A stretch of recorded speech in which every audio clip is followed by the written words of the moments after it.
Ninuli si Kristo, tinanong si San Pedro, di ba't kilala mo't kasama mo ito? Anong sabi ni San Pedro?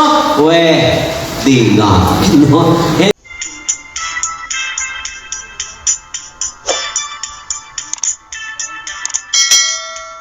Hindi ko kilala yan. Ilang beses siyang tinanong? 3 beses.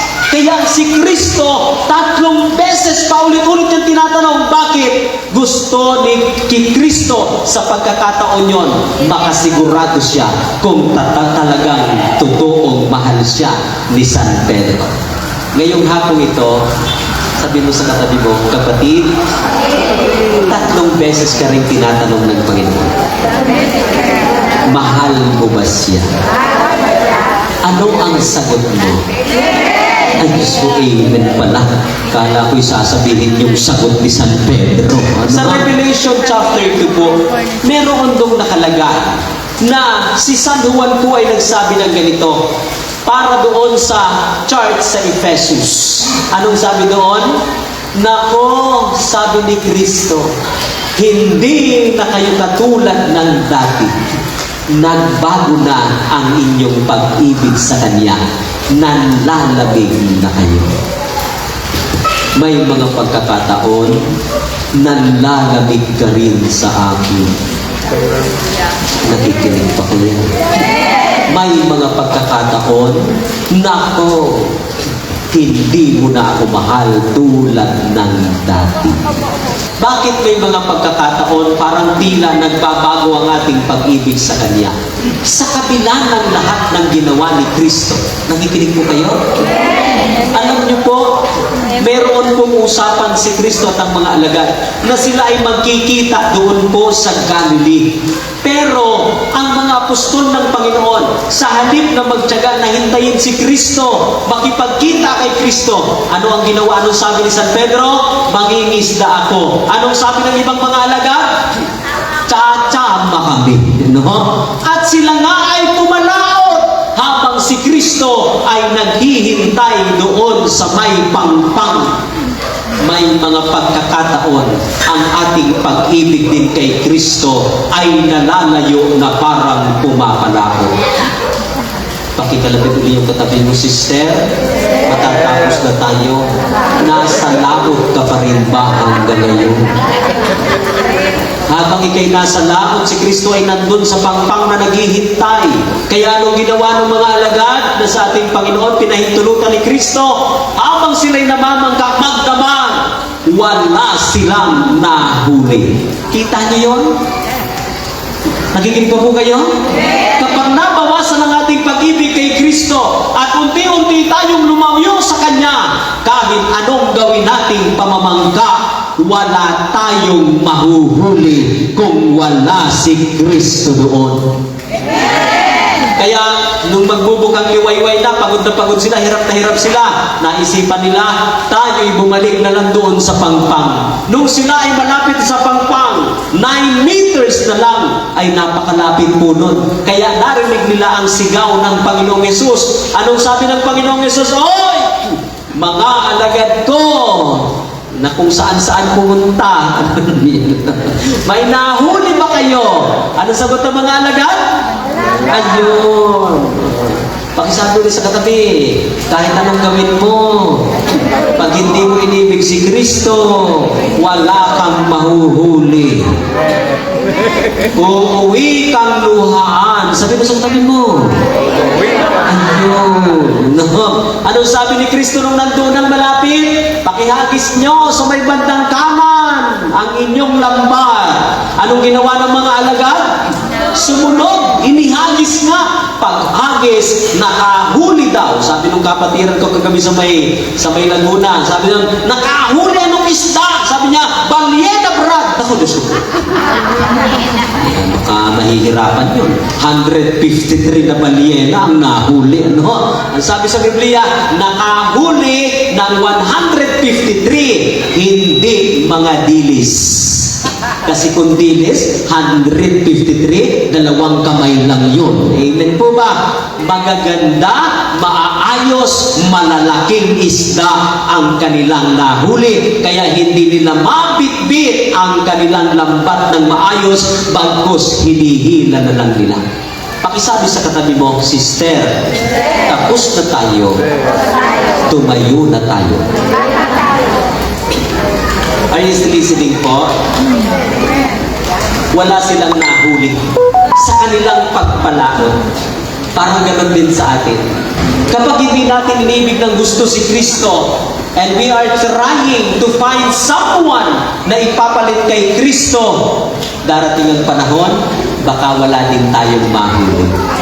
Si Kristo ay laging naghihintay sa pangpang para sa ating pagbabalik sa Kanya.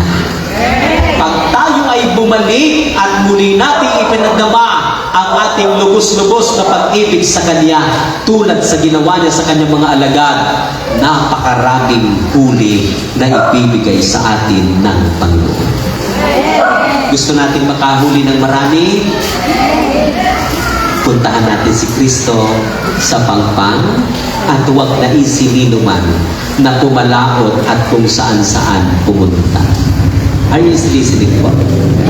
Sa hapon pong ito, let us try to have again a decision, a firm decision that we are going to love Him supremely.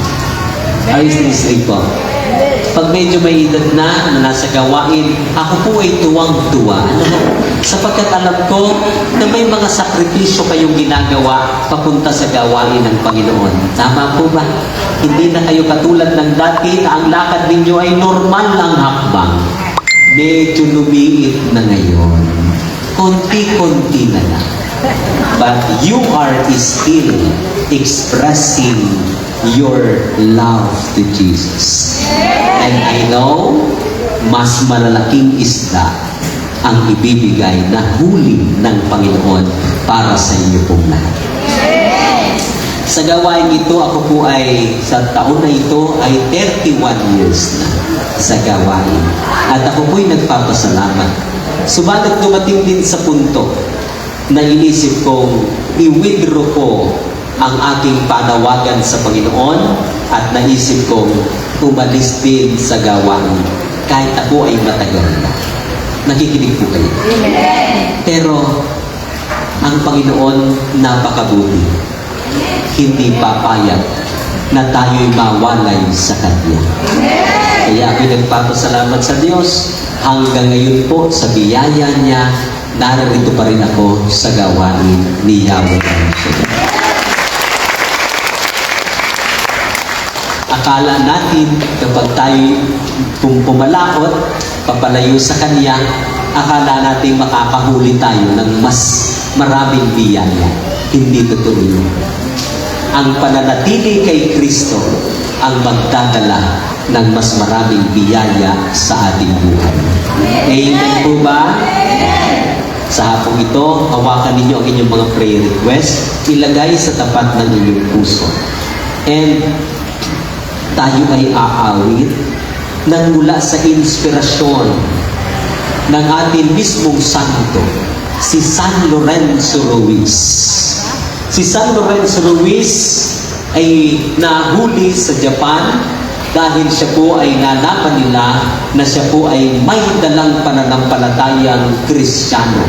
Ay noon pinipersecute doon ang mga Christians at siya po ay nahuli. Nung siya ay mahuli, nakikinig po kayo? Siya po ay tinanong ng mga kawal at ang sabi sa kanya, ikaw ay hinatulang mamatay. Subalit kung itatakwil mo ang iyong pananampalataya kay Kristo, mabubuhay ka. Ano ang sagot ni San Lorenzo Ruiz?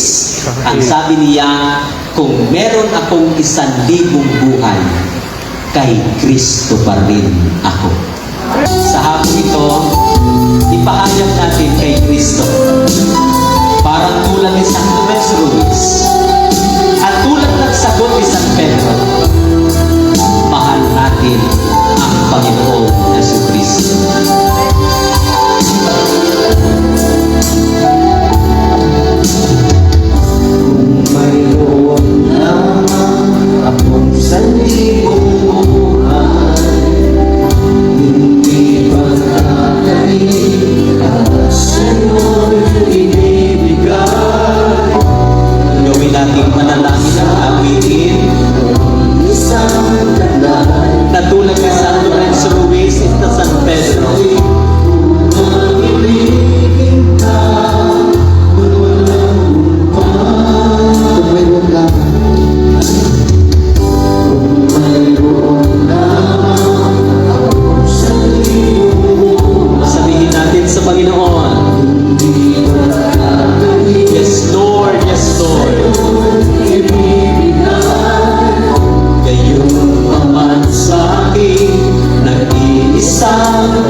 Dalhin mo sa iyong puso nawa ang iyong pag-ibig kay Kristo. Naririyan pa rin ba? Wagas pa rin ba ang ating pag-ibig sa ating Panginoon? Heavenly Father, I pray this afternoon, those who love you so much, yung may mahal na mahal ka, dalangin kong dublihin mo pa ang pagpapala sa kanilang buhay. Lalo tigit ang mga manggagawa mo mula coordinator hanggang sa kanya mga kasama, sa mga awit mo manunugtog, nawa sa bawat ginagawa nila, laging may kalakip na pag-ibig. At naniniwala ako, Panginoon, hindi ka magkukulang sa kanilang buhay. Ganon din ang lahat ng tumugon sa iyong panawagan ngayong hapong ito. I speak blessing para sa bawat isa. Lahat ng may karamdaman mula ulo hanggang talampakan. Dalangin kong dampian ang iyong mapaghimalang kamay ngayon at iyong bigyan ng lubusang kagalingan. Sa ngalan ng Panginoong Jesucristo, yung may mabibigat na suliranin, dalangin kong bigyan mo po ng solusyon. At ako'y naniniwala, lahat din po ng nagkakaloob sa gawain mo'y pagyayamanin mo ng lubos ng higit pa sa kanilang inaasahan. And I declare this evening, sa ngalan ni Jesus, lahat kami ay answered prayer na. Amen. Lahat kami ay answered prayer na. Lahat kami ay answered prayer na. Amen. Sa ngalan na naman ng Anak at ng Espiritu Santo, everybody says, everybody says, palakpakan natin ang ating Panginoon, yung malakas na malakas.